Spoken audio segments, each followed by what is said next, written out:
Hello बच्चों, चलिए प्रश्न को पढ़ते हैं।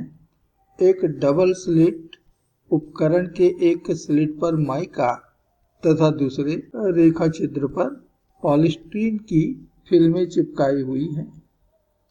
दोनों ही फिल्मों की मोटाई 0.50 मिलीमीटर है तथा स्लिटों के बीच की दूरी 0.12 सेंटीमीटर है। प्रयोग में प्रयुक्त 590 नैनोमीटर के प्रकाश के लिए माइका तथा पॉलीस्टीरीन के अपवर्तनांक क्रमशः 1.58 तथा 1.55 है। व्यतिकरण 1.0 मीटर दूर रखे पर्दे पर देखा जाता है। केंद्र से कितनी दूरी पर पहली दीप्त फ्रिंज मिलेगी? तो इस प्रश्न के लिए जो मूल अवधारणा है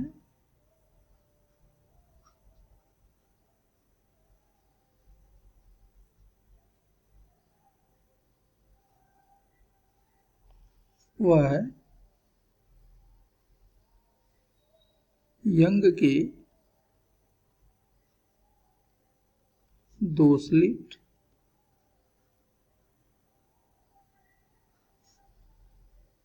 प्रयोग में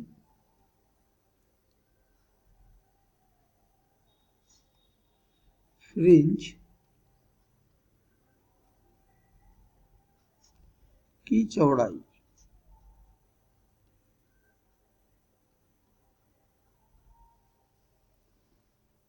तो यंग के प्रयोग में यदि दो स्लिट के बीच की दूरी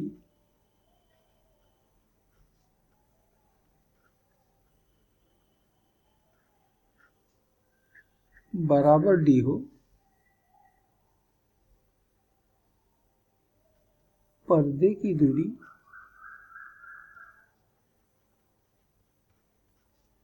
ये बराबर कैपिटल डी हो और प्रकाश का तरंगदैर्ध्य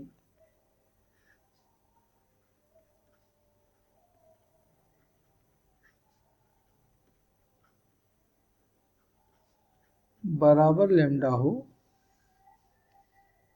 तो फ्रिंज की चौड़ाई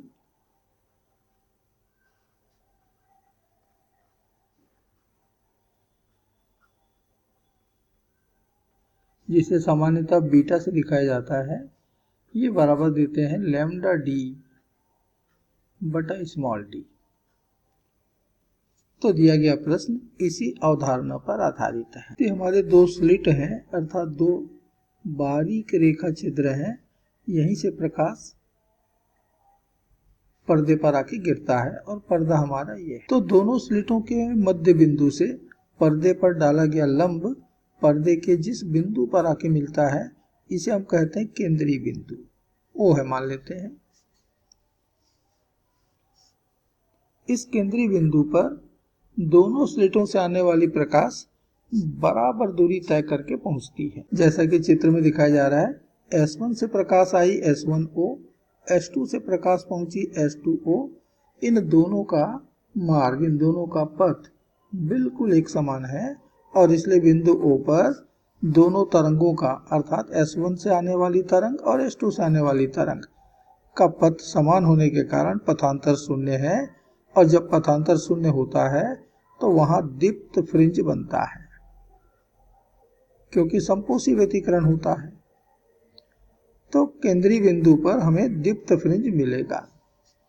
लेकिन अब हमने एक स्लिट के सामने माइका की पतली फिल्म और दूसरे स्लिट के सामने पॉलीस्टीरीन की एक पतली फिल्म हम लोगों ने रख दी है।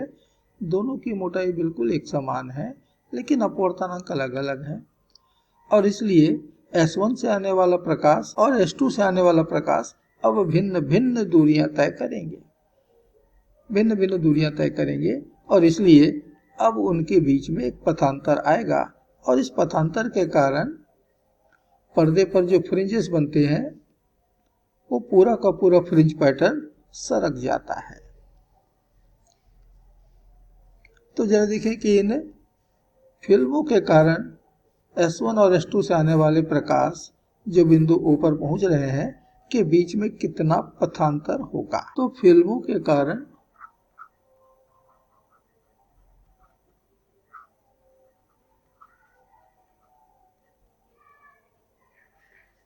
ऊपर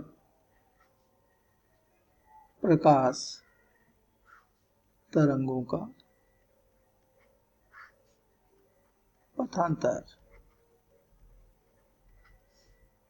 इसको हम डेल्टा एक्स मान लें तो बराबर होता है μ1 - 1 गुणित टी। ये पहले के कारण अतिरिक्त पथ हुआ और ऐसे ही दूसरे के कारण भी अतिरिक्त पथ आएगा, वो होगा μ2 - 1 गुणित टी। इतने का पथांतर आ गया। टी को उभयनिष्ठ लिया तो हमको मिला μ1 ऋण μ2 गुणित टी। इस पथांतर के कारण जो फ्रिंजेस पर्दे पर सरकेंगे उनकी संख्या हम देते हैं इस प्रकार से। तो उपरोक्त पथांतर के कारण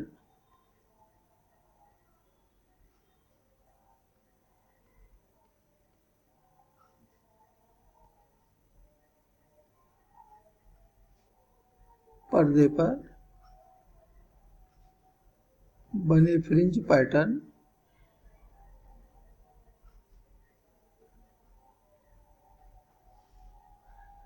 जितने फ्रिंज से सरकेगा वह संख्या n बराबर दी जाती है डेल्टा x बटा लैम्डा, अर्थात μ1 ऋण μ2 गुणित टी बटे लैम्डा। अब हमें प्रश्न में μ1 μ2 टी लैम्डा सब दिए हुए हैं।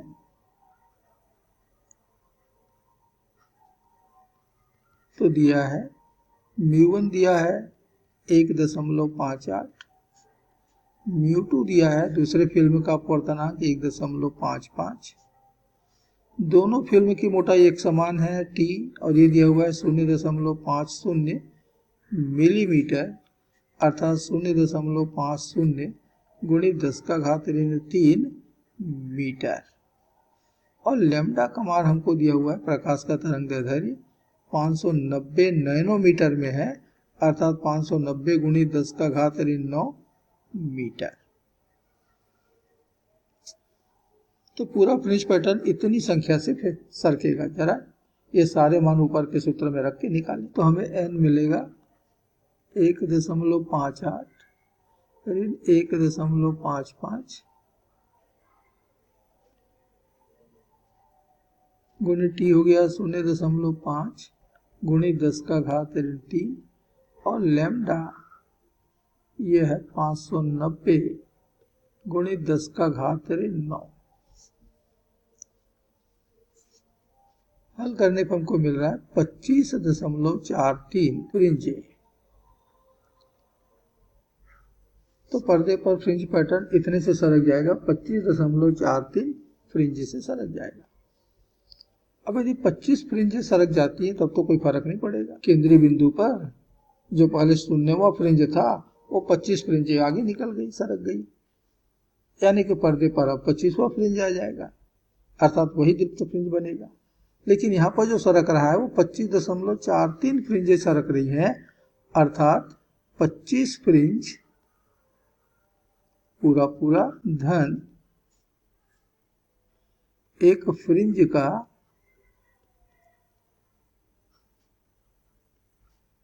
0.43वां भाग। अब जरा एक फ्रिंज की चौड़ाई भी हम जरा उसकी गणना कर लें तो बीटा बराबर मैंने प्रारंभ में बताया था लैम्डा डी बाई डी।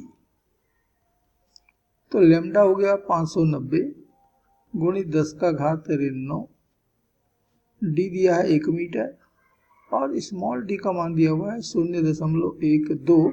ये सेंटीमीटर में दिया है तो मीटर में इसको भी बदल लेते हैं। तो बराबर आ गया 590 गुणित 10 का घात ऋण 9 बटे 12 गुणित 10 का घात ऋण 4। तो ये ऋण 4 से कट गया तो बच गया ऋण 5 और 1 शून्य और कट गया तो बच गया 4। तो हल करने पे हमको मिल रहा है 4.91 गुणित 10 का घात ऋण 4 मीटर, यानी एक फ्रिंज की चौड़ाई इतनी हुई। 4.91 गुणित 10 का घात 4 मीटर। अब मान लीजिए कि हमारा पर्दा है और ये उसका केंद्रीय बिंदु। तो जिस केंद्रीय बिंदु पर दीप्त फ्रिंज बनता था, अब वहां पर एक काला फ्रिंज आ गया और काले फ्रिंज का भी 0.43 भाग अर्थात 0.43 गुणित बीटा। तो जो नीचे जो भाग आ गया है ये हो जाएगा, एक भाग में से 0.43 ऊपर हो गया तो नीचे बचेगा 1 ऋण 0.43 गुणित बीटा। अब अदीप्त फ्रिंज के ऊपर दीप्त फ्रिंज होता है,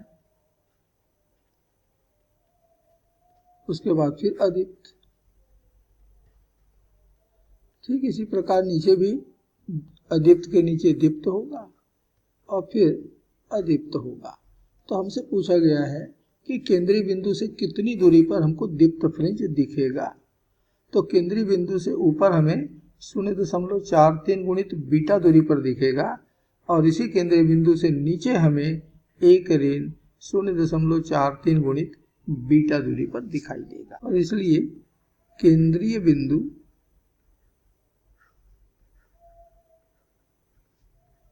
से ऊपर दीप्त फ्रिंज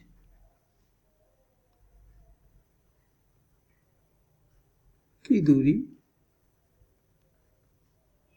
इसको मैं y1 कहूं तो बराबर होगा 0.43 गुणित बीटा अर्थात 0.43 गुणित बीटा हमको मिला था 4.91 गुणित 10 का घात 4 मीटर। हल करने पे हमको मिल रहा है 2.1 गुणित 10 का घात 4 मीटर या 2.1 गुणित 10 का घात 2 सेंटीमीटर अर्थात 0.021 सेंटीमीटर।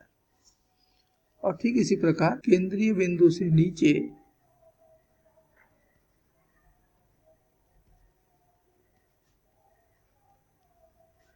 दीप्त फ्रिंज की स्थिति